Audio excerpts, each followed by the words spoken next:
Hello, I'm Sinead and welcome to my cat tutorial.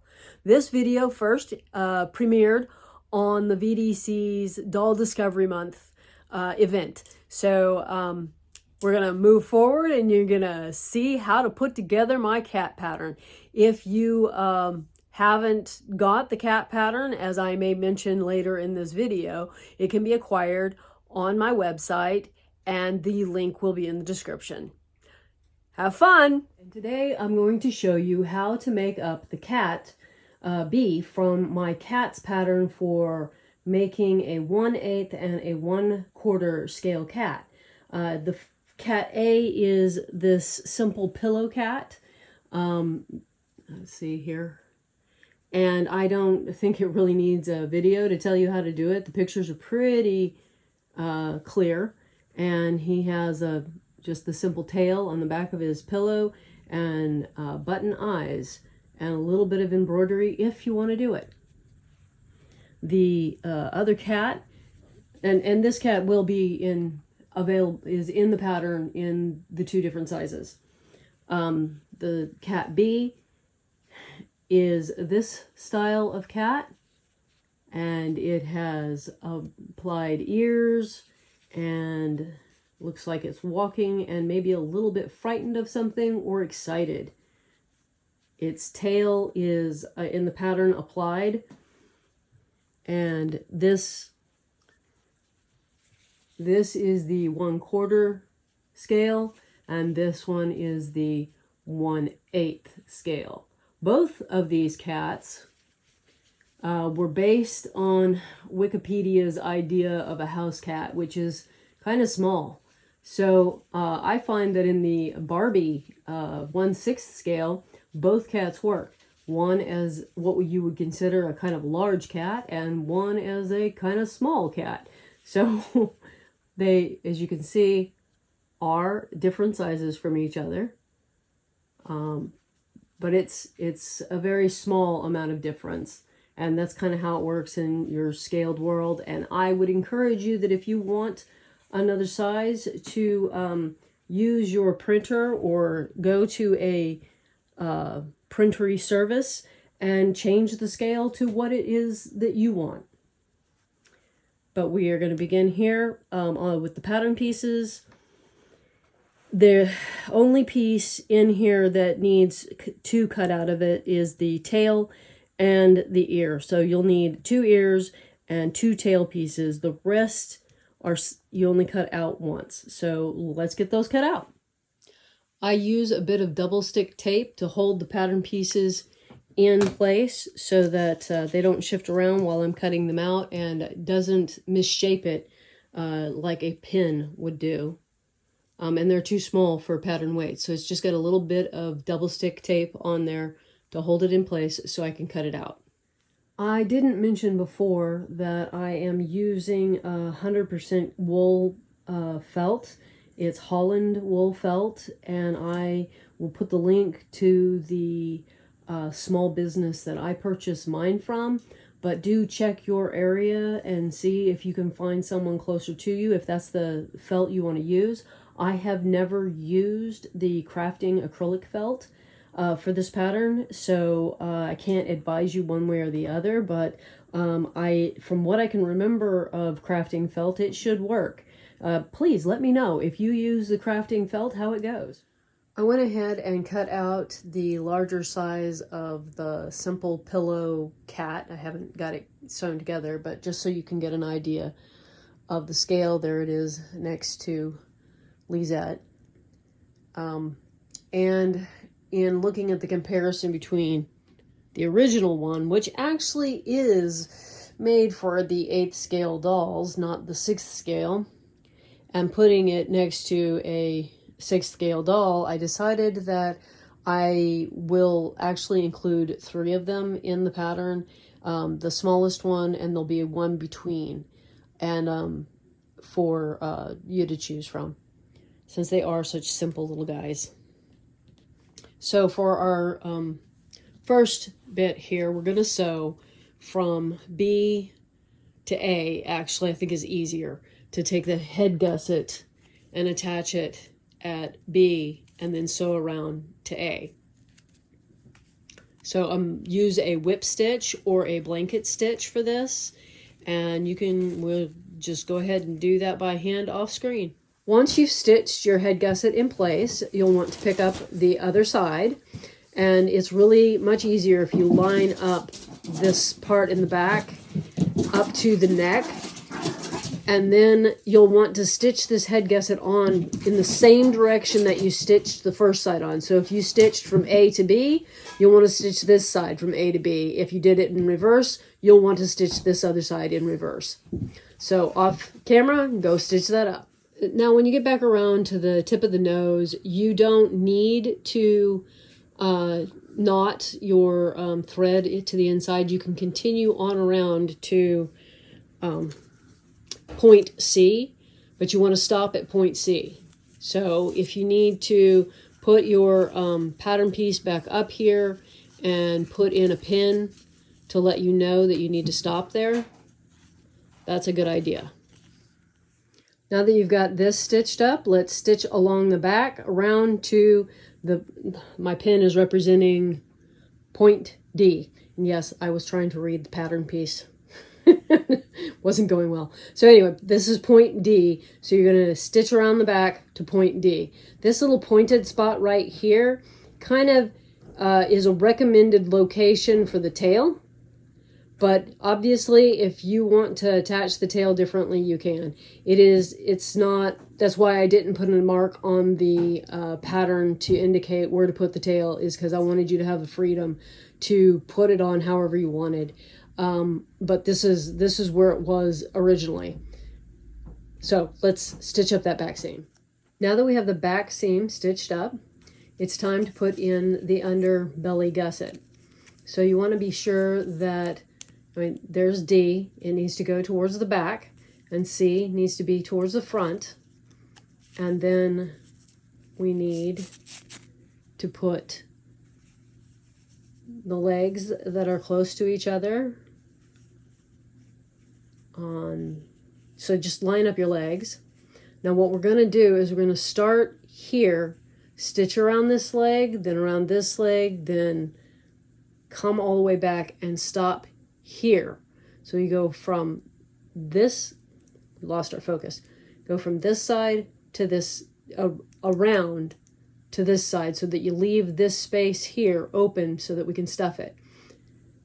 And you should be able to stuff your legs after everything is sewed together. So that's what you're going to go do right now, is sew around your belly gusset. Okay, now that we have the gusset all sewn in around, I also want to mention here that if, as you're sewing, I pinned my feet so that the gusset wouldn't shift back and forth.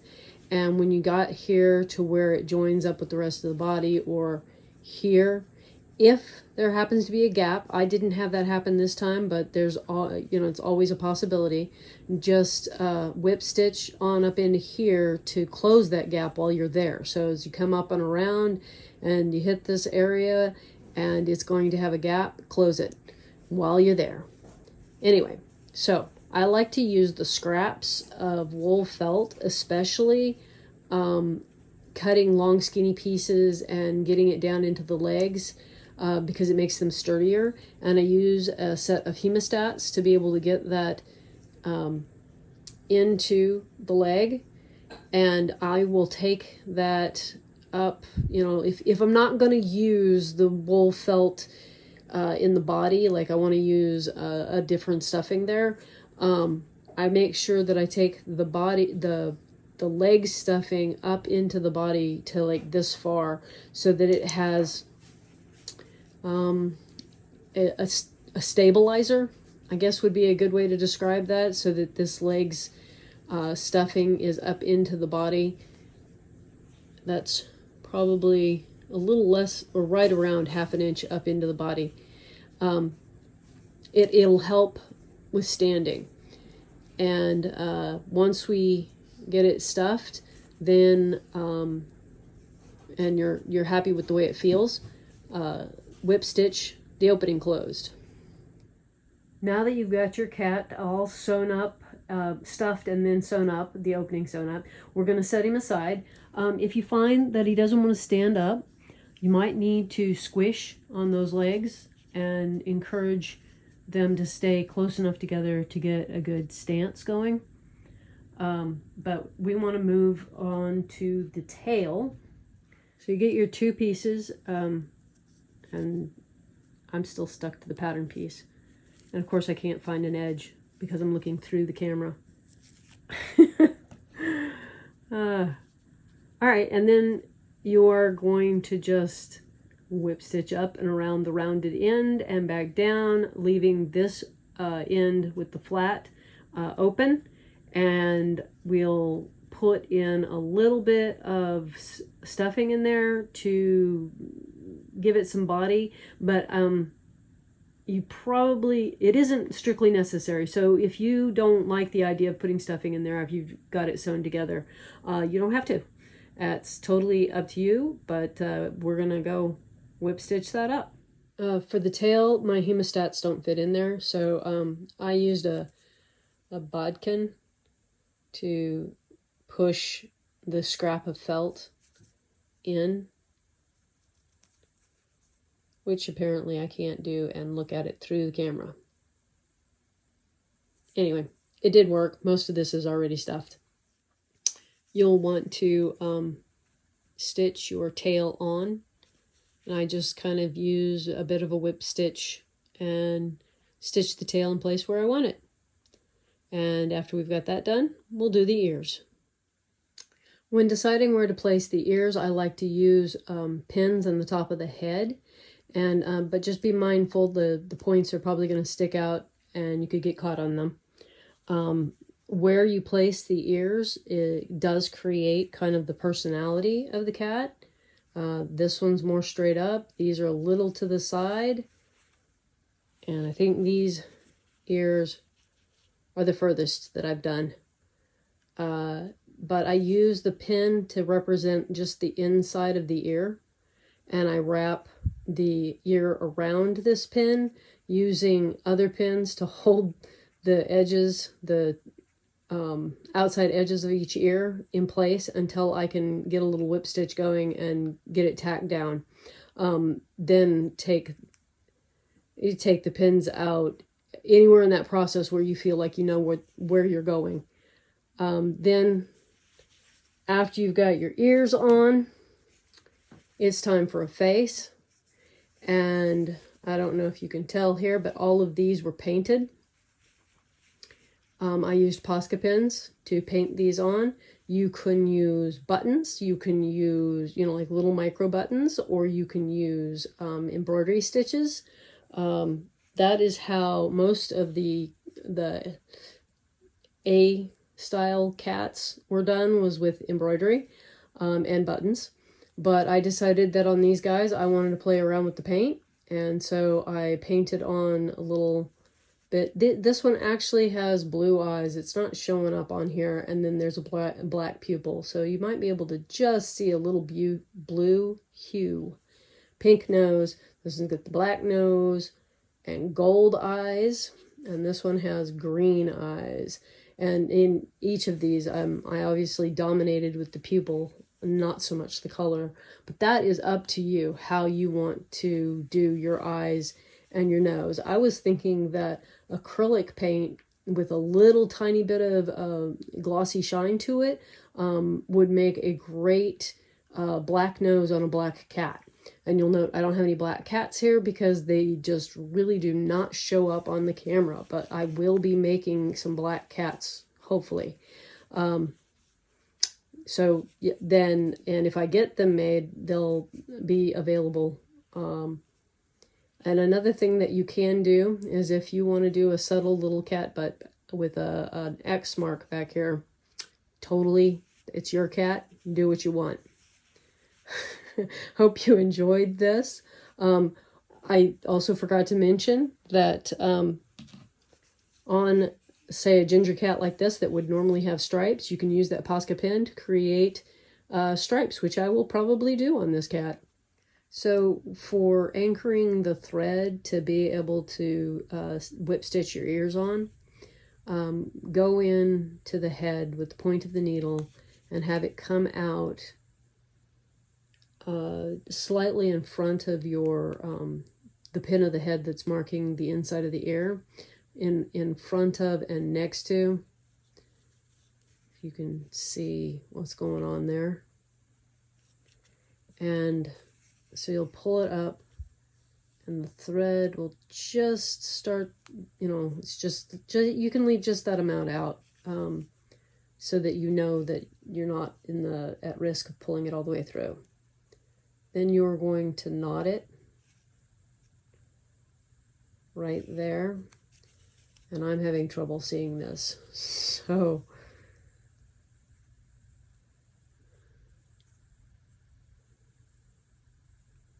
I have to look around the camera. Okay, so we've done the whole stitch in so that we get a loop. Go through, I like to go through twice. Pull it up. Hopefully it catches. Okay, our end went into the head in that process. Sometimes it won't catch, and you'll pull it out, and you'll need to try again. Now you've got the thread anchored so that you can begin attaching the ear. And let's see, which way does this ear go? Okay. So if the ear is placed on, actually, that's not going to work.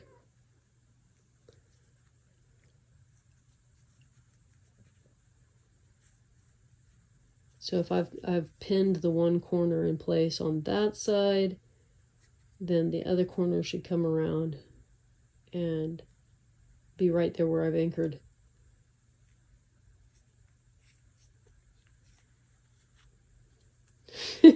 And getting caught on needles is going to be part of the problem, the challenge of doing this.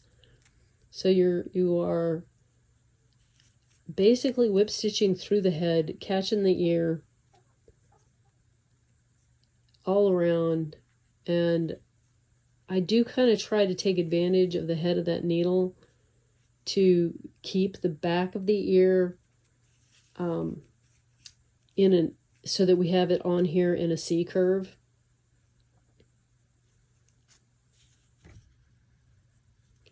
But you might hit a point where it's in the way, preferably after you've got this part behind the head, behind the ear, the round part of the C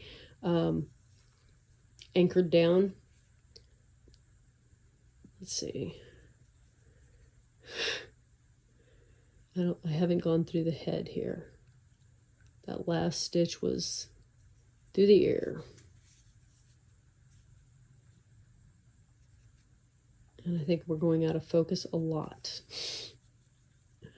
It's hard to keep the camera aware of where it needs to focus.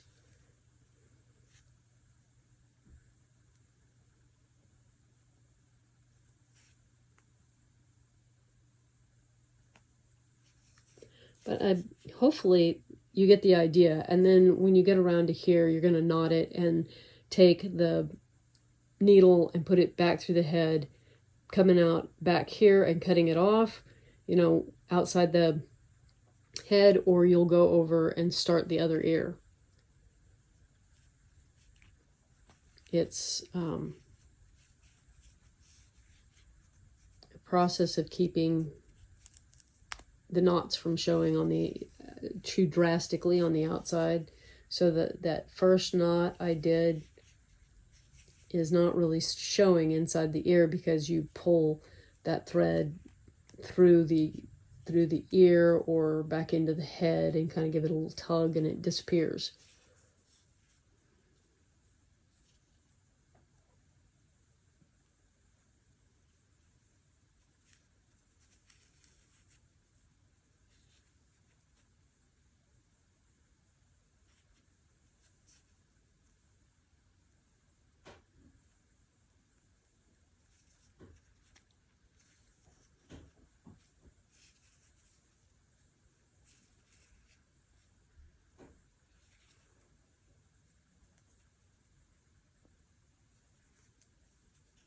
Okay, I can take that pin out. Maybe I can take that pin out. I am tangled around the tail.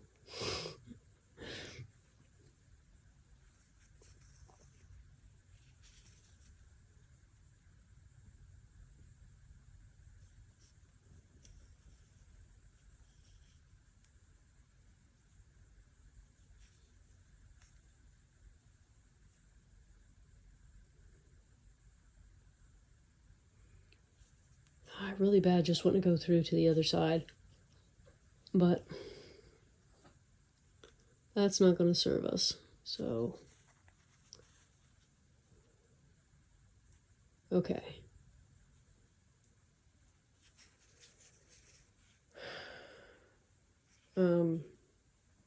I am attempting to bring this up in an equal distance to knot the second ear. And I do like to knot between ears. It keeps you from accidentally pulling the first ear askew with the process. I need to double check this here. Make sure. I think my ears moved forward. Yeah, this is back. Okay, so the pin's back. If you kind of look over here, it is back where the back of this ear ended up stitched down. So in reality, this pin is too far back to match. So now would be the time to adjust to make sure that my marker for what's going on, and that will keep me from pulling this first ear all askew as I try to sew on the second ear. So I folded back the ear so that I could get the last knot just inside the ear. Then I'm going to put this needle in here and bring it out the back side of the head. Tug on it a little bit, and then you can cut it off while it's snugged up.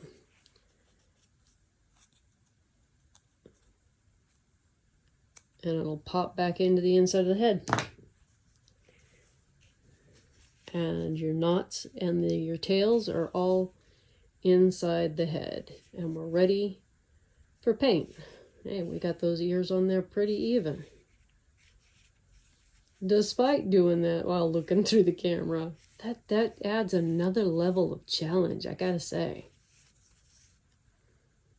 Oh, and we got this one put together so you can see the Gigi type buddy.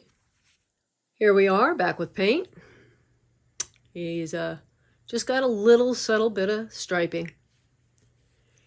I hope you enjoy making your own little cat. If you do not have a pattern, there is a link in the description box for you to acquire the pattern for making your own cats. Both styles. And I hope you have a wonderful day and a delightful week. And I'll see you in the next one. Bye.